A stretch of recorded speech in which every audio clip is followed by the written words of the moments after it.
예수님을 몰랐던 저에게 처음 예수님이 누구인지 진지하게 전해주고 또 마음으로 받아들이게 도움을 줬던 분이 대학생 선교단체 CCC에 다니고 있던 형이었는데요.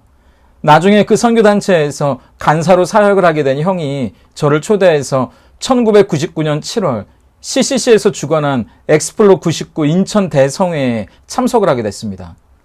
저녁 집회였던 걸로 기억하는데 그날따라 비가 많이 내려서 저희가 우비를 입고 바닥에 앉아 있었거든요.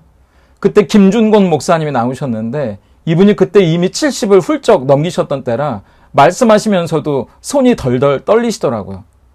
그러면서 저도 영상으로만 봤던 유명한 백문일답을 하시는데 백문일답이 100가지 질문을 던지더라도 답은 하나잖아요.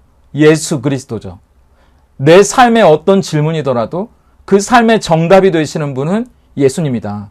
예수님만이 내 삶의 참된 진리라는 걸 믿고 바라보며 살아갈 것을 다짐하는 의미지 않습니까? 오늘 우리 머리 위로 하늘을 활짝 열고 계신 분은 누구십니까? 안 보이는 나를 보이게 하시는 분은 누구십니까?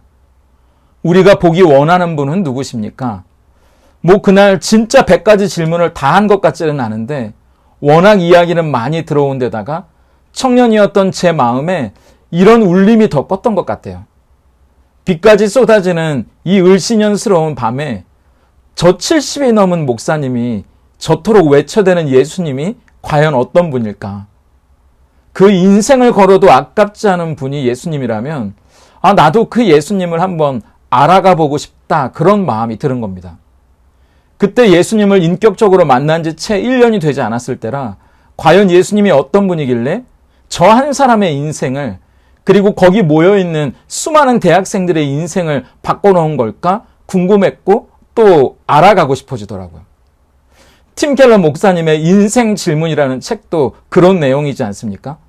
이 책의 원래 제목은 Encounters with Jesus, 예수님과의 진정한 만남인데요. 우리가 나누고 있는 요한복음에 나오는 인물들과 예수님의 만남이 그들의 인생을 어떻게 바꿔놨는지 이야기하고 있는 책이에요. 이 책을 한 문장으로 요약하라고 하면 아마 이 문장이 아닐까 싶은데요.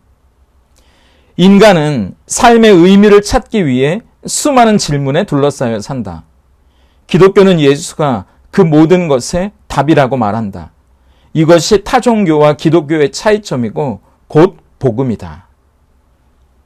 다른 종교도 저마다의 인생이 가지는 문제에 답을 준다고 이야기합니다.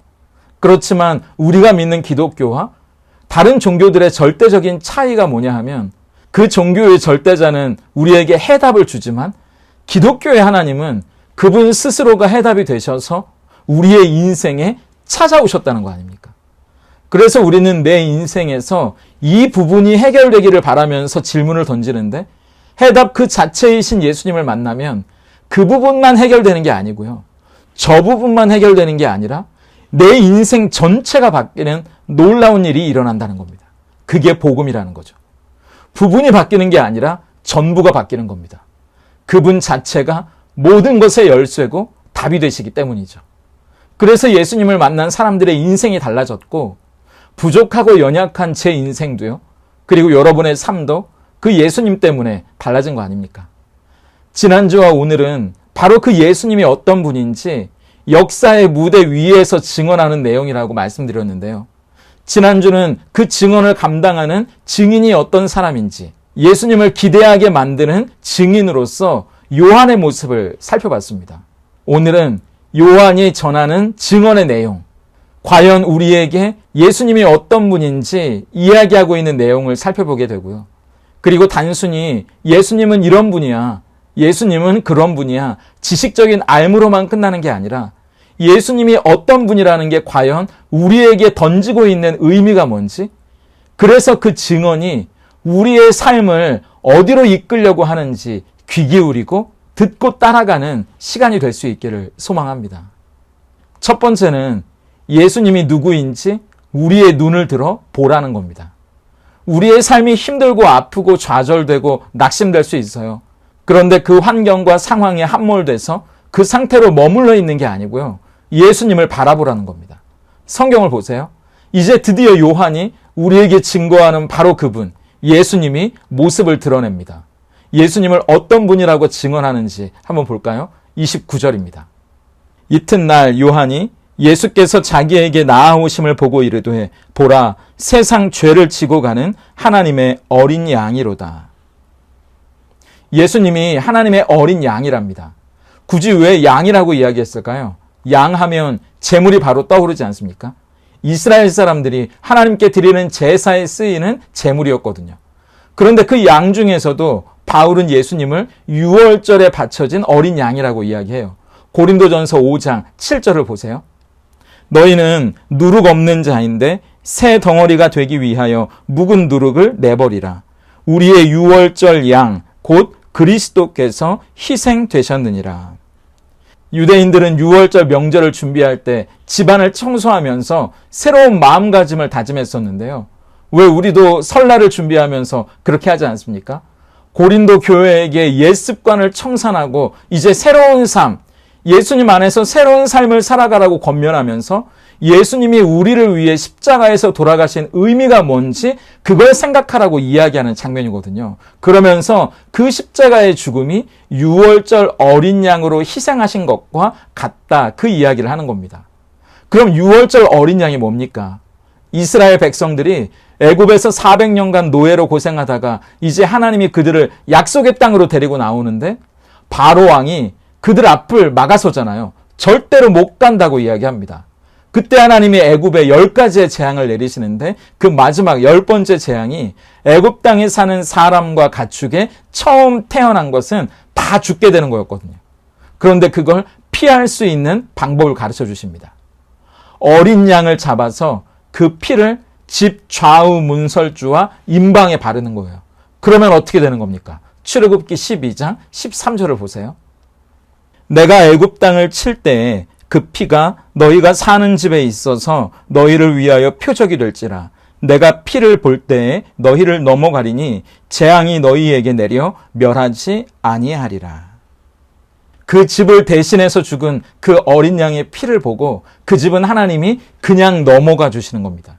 그래서 패스오버, 넘을 유, 건널 월, 재앙이 넘어서 지나간 그날을 기념해서 유월절이 된 거잖아요.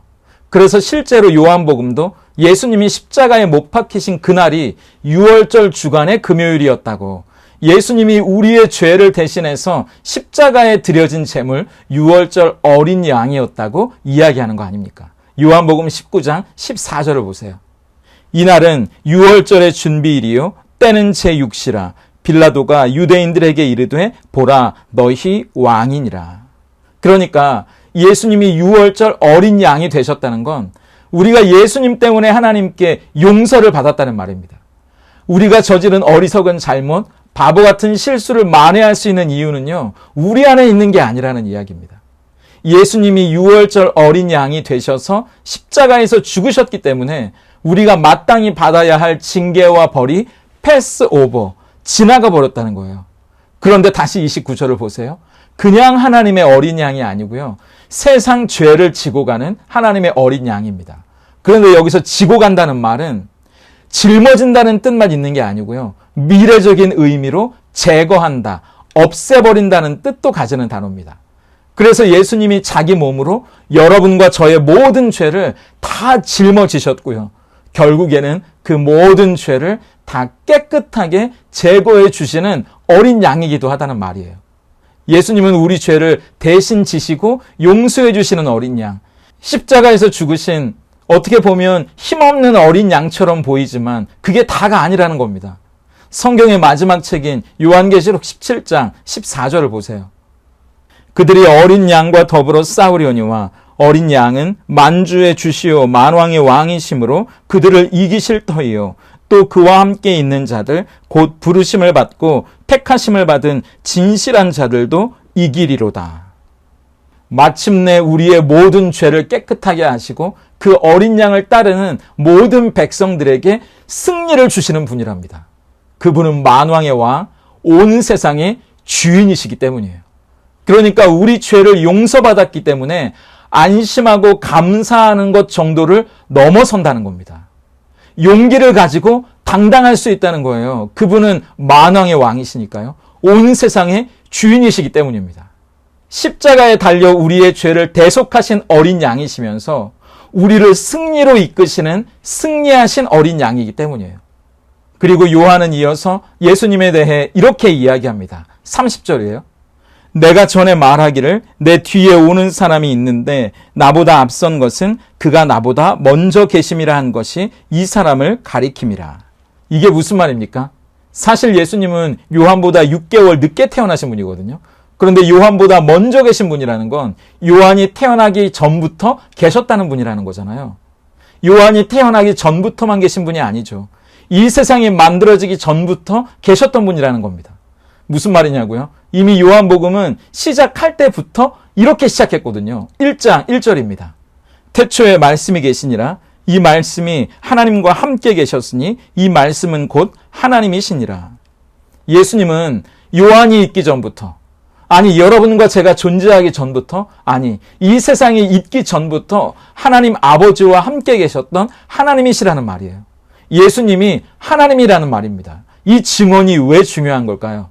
하나님이신 예수님이 직접 이 땅에 오셔서 우리를 위해 유월절 어린 양이 되셨다는 거 아닙니까? 그래서 저와 여러분이 가지고 있는 도무지 풀 수 없었던 이 죄와 죽음의 문제를 다른 그 누구에게 맡긴 게 아니고요. 여러분의 열심과 의지, 지식, 이 세상 방법에 맡긴 게 아니고요. 하나님이셨던 바로 그분 자신이 스스로 해답이 되셨다는 겁니다. 예수님 자신이 해답이 되셨다는 거예요. 놀랍지 않습니까? 하나님이신 그분이 직접 이 땅에 오셨고 하나님이신 그분이 직접 죽음을 선택하셨다. 그리고 예수님 그분 자신이 승리가 되셨고 예수님이 모든 것에 해답이 되셨다는 이야기입니다. 바로 저와 여러분을 위해서 말이죠. 요한은 바로 그 예수님을 보라고 말하고 있는 겁니다. 다시 29절을 보세요. 이튿날 요한이 예수께서 자기에게 나아오심을 보고 이르되 보라 세상 죄를 지고 가는 하나님의 어린 양이로다. 보라고요. 중요한 건 바라보라는 겁니다.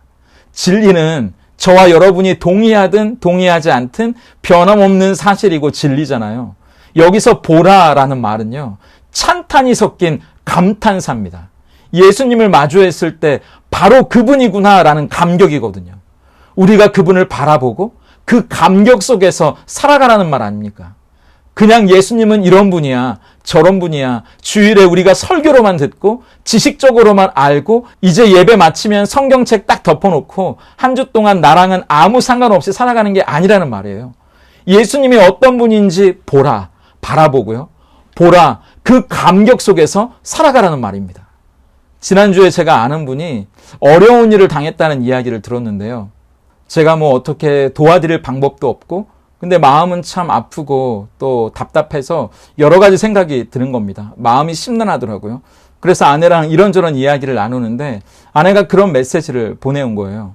여보, 이런저런 이유가 있겠지. 그게 뭔지는 모르겠지만 당신 마음이 흔들릴 때 다른 거 보지 말고 예수님을 바라보면 좋겠어. 그런 때일수록 하나님을 바라보는 연습, 하나님께 마음의 초점을 맞추는 연습을 해보면 어떨까? 하나님께 마음의 초점을 맞추는 연습, 하나님을 바라보는 연습을 해보면 어떨까? 그 문자를 보는데 제가 정신이 번쩍 나는 겁니다. 저도 때때로 이 보라가 잘 안 되는 거예요. 제 마음 안에서 어떤 문제를 만나면요. 그 미로 속에 갇혀버리는 겁니다.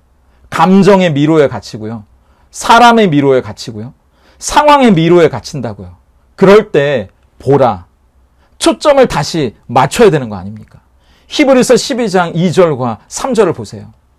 믿음의 주요 또 온전하게 하시는 이인 예수를 바라보자. 그는 그 앞에 있는 기쁨을 위하여 십자가를 참으사 부끄러움을 개의치 아니하시더니 하나님 보좌 우편에 앉으셨느니라. 너희가 피곤하여 낙심하지 않기 위하여 죄인들이 이같이 자기에게 거역한 일을 참으신 일을 생각하라. 세 번역으로 보면 우리의 믿음을 시작하게 하신 분, 그리고 그 믿음을 마침내 완성하실 그분 예수님을 바라보라고 이야기합니다. 그분이 이 땅에서 어떤 부끄러움을 참고 십자가까지 지셨는지 바라볼 때, 하지만 지금은 얼마나 찬란한 영광과 승리 가운데 앉아 계시는지 우리가 그분을 바라볼 때 우리가 이 땅에서 낙심하고 지치지 않을 수 있다는 거죠. 맞아요. 설교는 단순히 칠판에 지식을 적어놓고 우리가 그 지식을 암기하는 시간이 아니잖아요. 예수님은 이런 분입니다. 예수님은 저런 분입니다. 복명복창하고 암기하는 게 아니라 중요한 건 예수님이 하나님이시라는 거예요. 그 하나님이 이 땅에 오셔서 우리의 죄를 위해 십자가에 죽으신 제물 어린 양이 되셨다는 거, 그래서 우리를 그 죄와 죽음의 문제로부터 자유케 하시고 영원한 생명을 주셨다는 이 놀라운 사실이 우리의 삶에 보라의 감격으로 이어지고 있냐는 거 아닙니까? 그리고 또 계속 보라, 우리 마음의 초점을 모든 문제의 해답이 되시는, 우리 인생의 해답이 되시는 예수님께 그 초점을 맞추고 있느냐, 그거 아니겠어요? 여전히 하나님 앞에서 어떤 이유인지 모르겠지만 죄책감과 불안, 두려움 가운데 살아가는 분들이 있다면 기억하세요. 여러분들이 그 잘못을 만회할 수 있는 길은 이 세상에 없습니다. 그리고 내 안에도 없어요. 아무리 착한 일을 많이 한다고 해도요. 높은 자리로 출세해서 사람들이 내 앞에 고개를 숙인다고 해도요. 크게 성공해서 돈을 많이 가진다고 해도 우리가 그 마음의 감옥에서 벗어날 수 있는 길은 없다는 겁니다. 우리가 마음의 자유를 얻고 평안을 누릴 수 있는 길은 예수님을 바라보는 것밖에 없다는 거예요. 보라. 예수님께 이 마음의 초점을 맞추고 보라. 예수님이 주시는 해답과 그 감격 속에서 살아가는 저와 여러분이 될 수 있기를 소망합니다. 두 번째는 예수님이 어떤 분인지 알아가기를 사모하라는 겁니다. 어떤 분들은 설교를 듣고 예배에 참석하고 말씀을 읽는 걸로 충분하다고 생각하시는데요. 중요한 건 우리가 지식적으로 아는 게 아니라 예수님이 어떤 분인지 영적으로 더 깊이 알아가기를 사모하는 마음이 우리에게 있어야 한다는 겁니다. 말씀을 한번 보세요. 31절입니다. 나도 그를 알지 못하였으나 내가 와서 물로 침례를 베푸는 것은 그를 이스라엘에 나타내려 함이라 하니라. 요한은 본인이 예수님을 이스라엘에 소개하기 위해서 사람들에게 침례를 주기 시작했다는 이야기를 하는데요. 앞에 보세요. 나도 그를 알지 못하였으나 본인도 사실 예수님에 대해 잘 몰랐다는 이야기를 합니다. 그럼 어떻게 예수님에게 침례를 줄 수 있었던 걸까요? 33절을 보세요. 나에게 물로 침례를 주라고 했던 분이 있다는 겁니다. 그분은 하나님이시겠죠? 그분이 말씀하셨다는 거예요. 성령이 비둘기같이 누군가 위에 임하는 걸 보면 바로 그 사람이 성령으로 침례를 베푸는 곧 하나님이 보내신 메시아라는 걸 이야기해 주셨다는 거죠. 그래서 내가 예수님에게 침례를 줄 수 있었다는 이야기를 하는 겁니다. 한번 보세요. 나도 그를 알지 못하였으나 나를 보내어 물로 침례를 베풀라 하신 그이가 나에게 말씀하시되 성령이 내려서 누구 위에든지 머무는 것을 보거든 그가 곧 성령으로 침례를 베푸는 이인 줄 알라 하셨기에. 그런데 보세요. 여기서도 굳이 안 해도 되는 말을 앞에 하고 시작한다는 겁니다. 뭐예요? 나도 그를 알지 못하였으나. 31절에 했던 바로 그 말입니다. 나 사실은 예수님이 누군지 잘 몰랐어. 그 말입니다. 사실 이건 창피한 말이잖아요. 더구나 당신은 종이도 비싸고 잉크도 비싼 시대인데 이런 말은 안 써도 되는 말 아닙니까? 그런데 굳이 왜 이 이야기를 반복해서 썼을까요? 요한이 나도 그를 알지 못하였으나에 계속 머물러 있었다면 쓰지 않았겠죠. 그런데 나도 그를 알지 못하였으나에 머물러 있었던 게 아니라 성령을 통해 그분이 누구인지 알게 되었다로 나아갔기 때문입니다. 사실 침례 요한과 예수님은 친척 관계거든요. 마가복음 1장 34절과 36절을 한번 보세요. 마리아가 천사에게 말하되 나는 남자를 알지 못하니 어찌 이 일이 있으리이까. 그러니까 천사가 말하죠. 보라, 내 친족 엘리사벳도 늙어서 아들을 배었느니라. 본래 임신하지 못한다고 알려진 이가 이미 6달이 되었나니. 이 마리아의 친척 엘리사벳이 침례 요한의 엄마입니다. 그러니까 이미 임신 6개월이 된 아이가 침례 요한이거든요. 외가 쪽 친척이 되는 거니까 두 사람이 서로 왕래하면서 엄청 친하게 지내지는 않았더라도 모르는 사이는 아니라는 거죠. 그런데 여기서 안다라는 단어는요. 헬라어로 에데인이라는 단어인데요. 그 의미는 영적으로 안다는 뜻이에요. 그러니까 예수님이 자기 외가 쪽 친척이어서 인간적으로는 알았지만 예수님이 메시아라는 것까지는 영적으로 몰랐다는 겁니다. 그럼 예수님이 메시아라는 걸 어떻게 알게 됐다는 겁니까? 33절을 다시 보세요. 하나님께서 성령을 통해서 알려주시잖아요. 성령이 비둘기같이 예수님께 임하는 걸 보여주셔서 예수님이 바로 그분이라는 걸 알게 됐다는 거죠. 고린도전서 12장 3절도 한번 보세요. 그러므로 내가 너희에게 알리노니 하나님의 영으로 말하는 자는 누구든지 예수를 저주할 자라 하지 아니하고 또 성령으로 아니하고는 누구든지 예수를 주시라 할 수 없느니라. 하나님이 성령님을 통해 깨닫게 해주시지 않으면 예수님이 주님이라는 걸 우리는 알 수도 없고요. 말할 수도 없습니다. 예수님이 내 인생에 어떤 의미를 갖는 분이라는 걸 알 수 있도록 도와주시는 분이 성령님이시기 때문이에요. 저는 이 내용을 볼 때마다 생각나는 성경이 있는데 마태복음 16장 13절입니다. 예수께서 빌립보 가이사랴 지방에 이르러 제자들에게 물어 이르시되 사람들이 인자를 누구라 하느냐. 지금 빌립보 가이사랴라는 도시에서 예수님이 물어보시는 거예요. 너희는 나를 누구라고 생각하냐고요. 이 빌립보 가이사랴라는 도시는 헤롯의 아들 빌립이 로마의 황제 가이사를 위해 만든 도시입니다. 황제의 이름을 붙일 정도가 되려면 그만큼 그 도시의 규모도 커야 되고요. 황제를 기리는 신전이 있어야 됩니다. 그만큼 이 빌립보 가이사랴라는 도시는 화려하고 웅장한 도시였다는 거잖아요. 거기다가 신도시니까 돈이 모이고 사람이 모이는 곳 아니었겠습니까? 부동산 가격도 그만큼 올랐겠죠. 그리고 그 도시는 온갖 이방 신들의 신전으로 가득했다고 알려지는데요. 밤낮 없이 짐승을 잡아 태우는 냄새가 진동을 했다고 하더라고요. 그러니까 세상을 다스리는 최고의 힘, 황제의 신전이 있던 곳이고요. 신도시니까 부동산 가격이 그야말로 천정부지로 뛰고 돈이 모이고 사람들이 모이는 상업의 중심지였고요.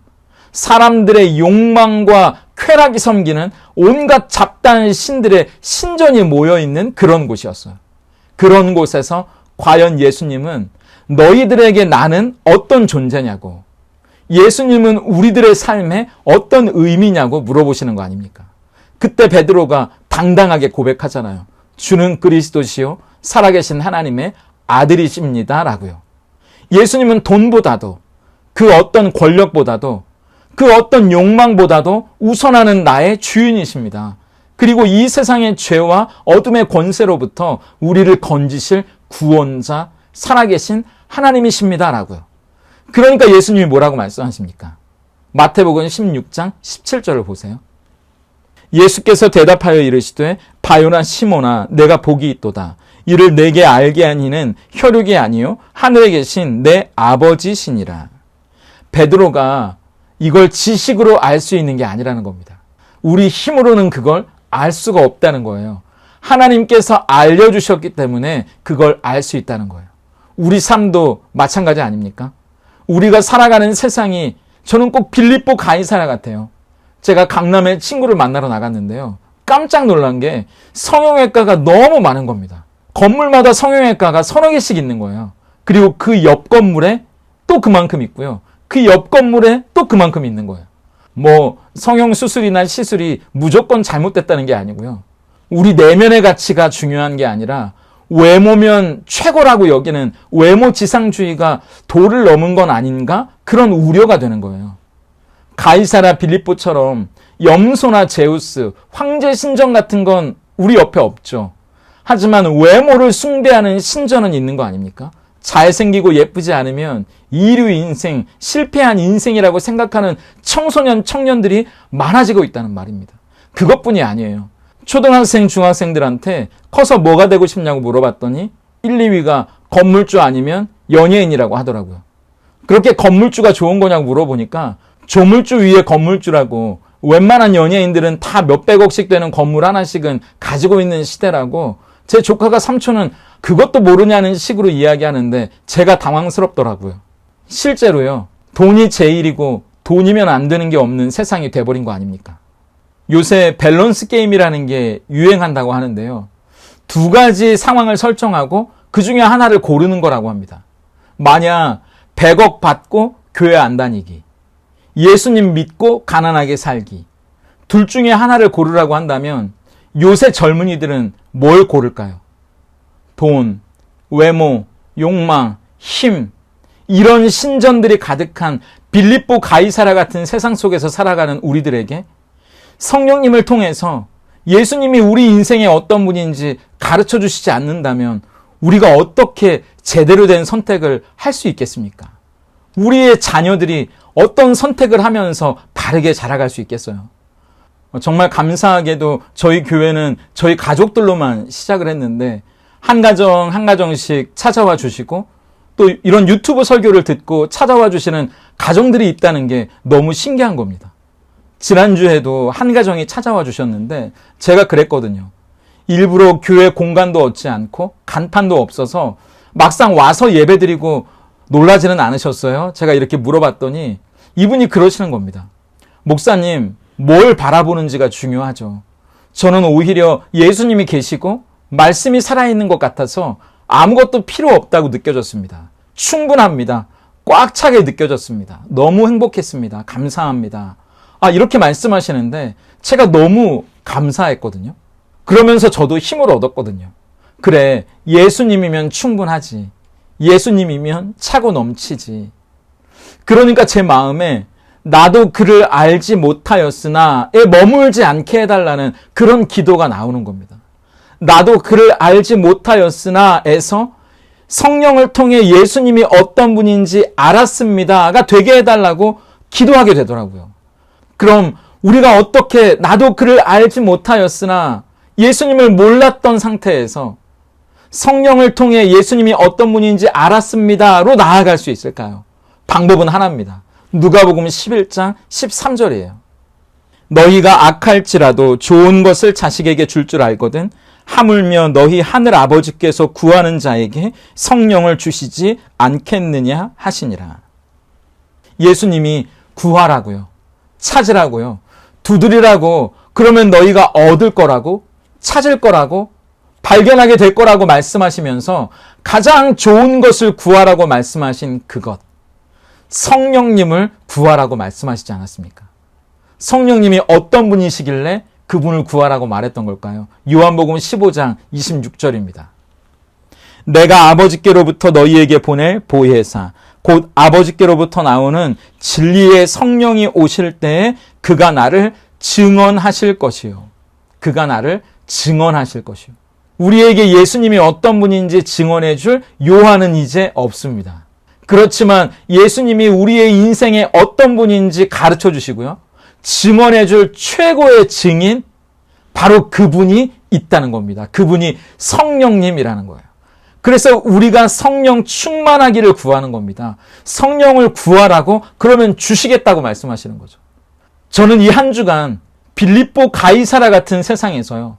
돈, 권력, 힘, 욕망, 쾌락, 그것들이 가득한 이 세상에서 나도 그를 알지 못하였으나 예수님이 누구인지 모르는 상태에 머물러 있으면 큰일 난다고 생각해요. 제가 예수님이 제 인생에 어떤 분인지 알기 원합니다. 그분을 가르쳐 주실 성령님으로 충만해지기를 소망합니다. 우리의 기도가 이 빌립보 가이사랴의 돈, 욕망, 쾌락, 권력을 달라는 기도가 되는 게 아니고요. 그곳에서 내가 누구인지 아느냐고 물어보시는 그 예수님을 더 알아가기 원한다고? 그러니까 성령 충만해지기 원한다는 기도로 바꾸어지면 참 좋겠습니다. 좋은 것을 자식에게 주시는 아버지께서 구하는 자에게 성령을 주시지 않겠느냐고 말씀하셨는데 저와 여러분을 성령으로 충만하게 하셔서 예수님이 우리의 삶에 어떤 분인지 가르쳐 주시고 깨닫게 해주셔서 넉넉히 이 세상을 이겨가는 저와 여러분이 될 수 있기를 간절히 소망하고 축복합니다. 자, 그럼 예수님께 우리 삶에 초점을 맞추고 그분이 어떤 분인지 깨달은 사람이 해야 할 일이 뭐겠습니까? 마지막 34절 한번 보세요. 내가 보고 그가 하나님의 아들이심을 증언하였노라 하니라. 예수님을 보고 이제 예수님을 바라봤다면, 예수님을 알았다면 이제 그 다음은 예수님을 증언하면서 살아가는 겁니다. 그런데 이 일이 사실 쉬운 일은 아니에요. 생각해 보세요. 요한은 그 당시에 존경받는 사람이었잖아요. 차라리 자기가 메시아라고 하면 사람들이 믿어줄 정도로 영향력이 큰 사람이었다고요. 출신 성분도 괜찮은 사람이었고 태어날 때부터 금수저였고요.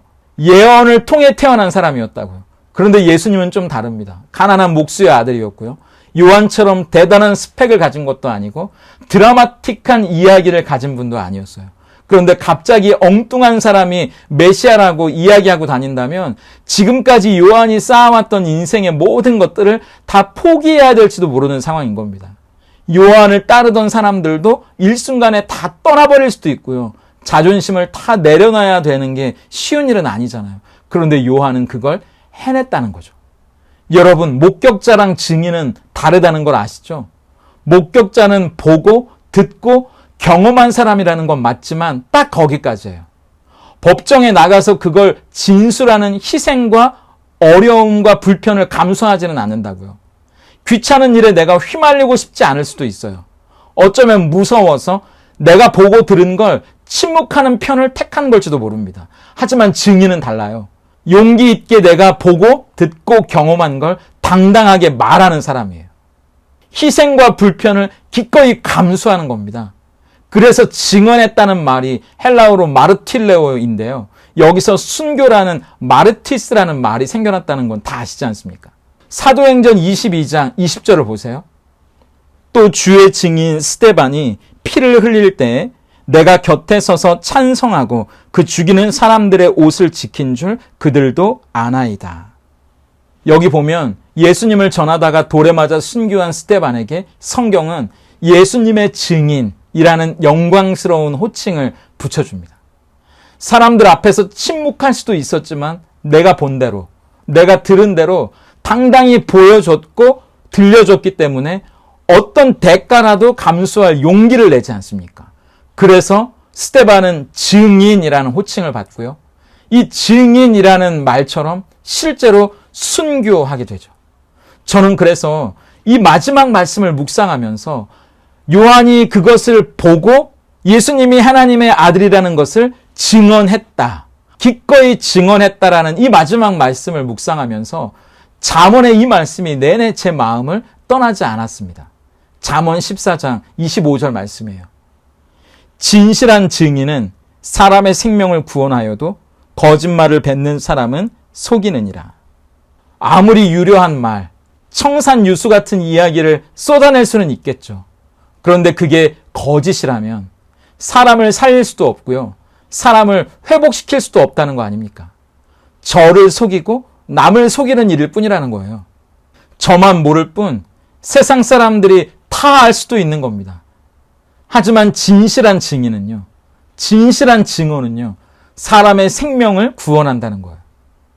다른 사람을 살릴 뿐만 아니라 제 생명도 살리는 겁니다. 그래서 기도가 되더라고요. 하나님, 제가 그런 진실한 증인이 되기 원합니다. 예수님이 하나님의 어린 양, 예수님은 먼저 계신 하나님, 예수님은 성령으로 침례를 주시는 분, 예수님은 하나님의 아들, 예수님이 어떤 분이라는 것이 단순히 지식으로만 끝나는 게 아니고요. 그 예수님께 내 마음의 초점, 내 삶의 초점을 맞추는 진실한 증인이 되기 원합니다. 그리고 그분이, 그 예수님이 과연 이 욕망으로 가득 찬 세상에서, 빌립보 가이사랴 같은 세상에서 어떤 의미를 가지는지, 제 인생에 어떤 의미를 가지는지 성령으로 깨닫게 해달라는 기도를 멈추지 않는 진실한 증인이 되게 해달라는 기도가 나오는 겁니다.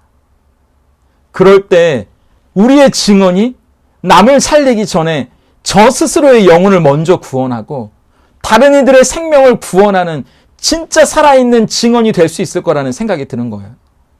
여러분에게도 마찬가지 아니겠어요? 세상은 점점 예수님에 대해 관심도 없어집니다. 예수님이 어떤 분인지 잘 모르는 세상이 되어가는 것 같아요. 그때 예수님이 이런 분이라고 이야기해 줄 수 있으려면 우리가 먼저 그분께 우리 마음의 초점을, 우리 삶의 초점을 맞춰야 되지 않겠습니까? 우리가 먼저 성령으로 충만해서 이 빌립보 가이사랴 같은 세상에서 그분이 과연 내 인생의 어떤 분인지 고백할 수 있어야 하지 않을까요? 그래서 사람의 생명을 구원하는 진실한 증인, 내 영혼이 진짜 살아있는 진실한 증인으로 이 한 주간도 예수님을 보여주고 나타내는 멋진 삶 살아가는 저와 여러분이 될 수 있기를 예수님의 이름으로 축복하고 응원합니다.